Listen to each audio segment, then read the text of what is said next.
Hello friends, मैं हूं आपका दोस्त राजेश मायापोटो। आज की इस वीडियो में हम डिस्कस करेंगे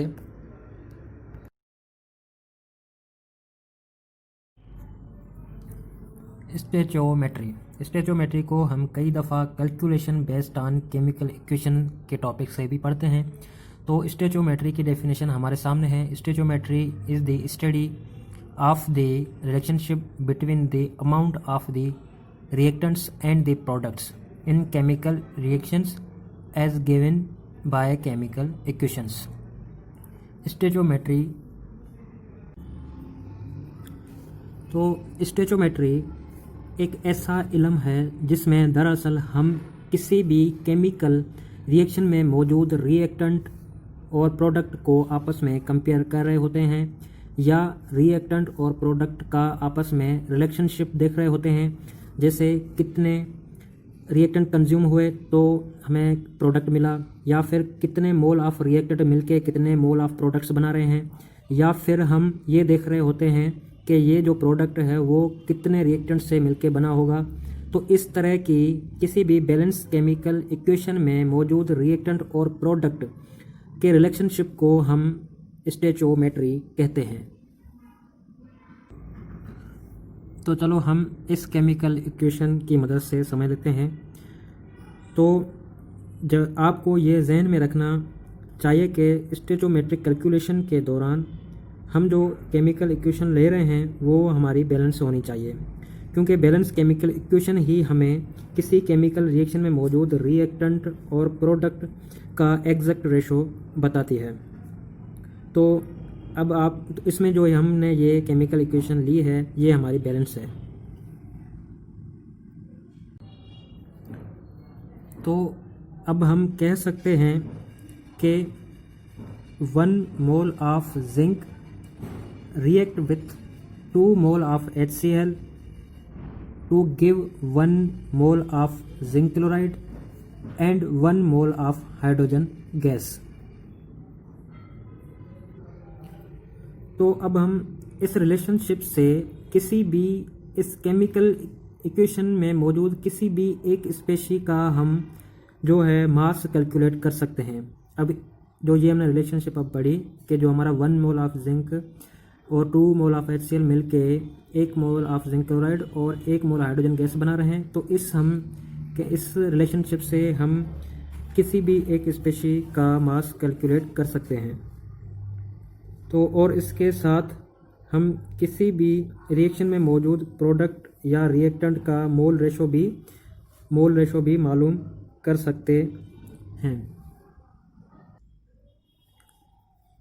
अब इसी रिलेशनशिप की बुनियाद पे हम स्टेचोमेट्री को दूसरा हम ये भी कहते हैं कि calculation based on chemical equation. तो इसी रिलेशनशिप के लिए हम इसको ये नाम देते हैं या इस टॉपिक से हम पढ़ते हैं। तो अब हम इम्पोर्टेंट अजम्पशन फॉर स्टेचोमेट्रिक कैलकुलेशन को डिस्कस करते हैं कि स्टेचोमेट्रिक कैलकुलेशन के लिए कौन से अजम्पशन हैं। तो मोस्टली हमारे पास जो स्टेचोमेट्रिक कैलकुलेशन के 2 ही अजम्पशन हैं जो कि हम डिस्कस कर लेते हैं।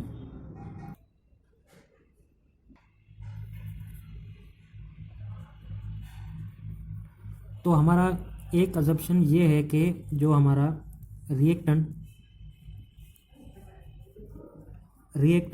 Are completely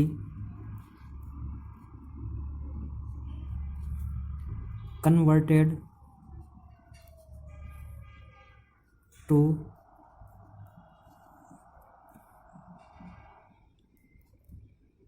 products. पहला हमारा अजम्पशन ये है कि जो हमारा रिएक्टेंट है वो मुकम्मल तौर पे प्रोडक्ट में कन्वर्ट होना चाहिए, मतलब जो हमारा रिएक्टेंट है वो पूरा का पूरा प्रोडक्ट में कन्वर्ट हो जाए या प्रोडक्ट में तब्दील हो जाए। तो ये हमारा पहला अजम्पशन। और पहला अजम्पशन ये तो आप इजी है, आप समझ गए होंगे कि जो हमारा ये रिएक्टेंट है वो मुकम्मल तौर पे प्रोडक्ट में तब्दील होना चाहिए। और उसके बाद जो हमारा दूसरा अजम्पशन ये है कि नो साइड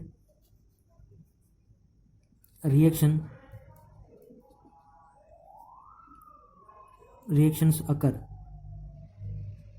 अब दूसरा अजम्पशन हमारा ये है कि नो साइड रिएक्शंस अकर, कि जो हमारा रिएक्शन हो रहा हो और उसमें दूसरा कोई साइड में रिएक्शन ना हो रहा हो।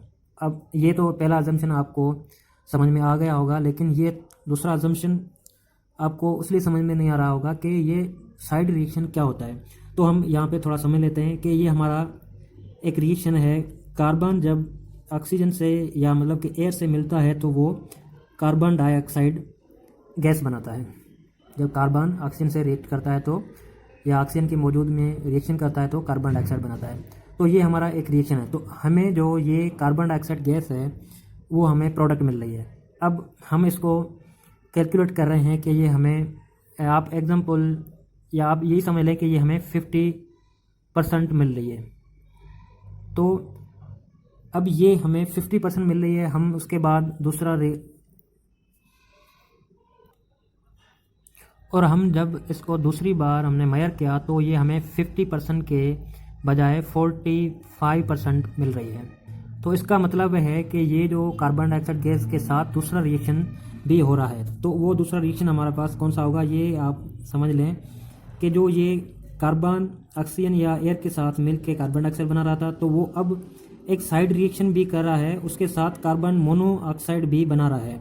तो ये जो साइड में कार्बन मोनोऑक्साइड बन रहा है तो इसे हम कहते हैं साइड रिएक्शन। साइड रिएक्शन, इसलिए हमें जो ये 50% मिल रहा था वो 45 मिल रहा है। तो अब ये जो साइड रिएक्शन है हमारे, तो ये साइड रिएक्शन ना होने चाहिए। जो ये साइड रिएक्शन हो रहा है ये हमारा साइड रिएक्शन ना होना चाहिए। मतलब ये कह रहा है नो साइड रिएक्शन अकर, ये साइड रिएक्शन नहीं होना चाहिए। ये जो हमारा है ये सिर्फ डायरेक्ट रिएक्शन ये वाला होना चाहिए। तो इसलिए दूसरा आपको अजम्पशन भी समझ में आ गया होगा कि नो साइड रिएक्शन अकर। उसके बाद हमारे पास है relationship involve for स्टोइचोमेट्रिक calculation.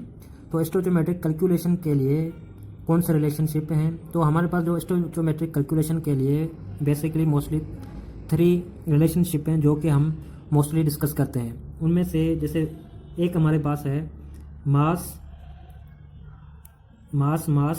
Relationship,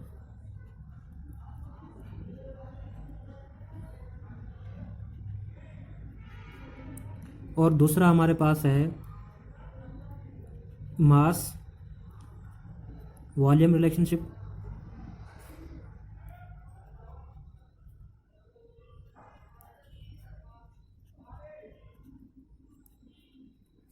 और तीसरा हमारे पास है वॉल्यूम रिलेशनशिप।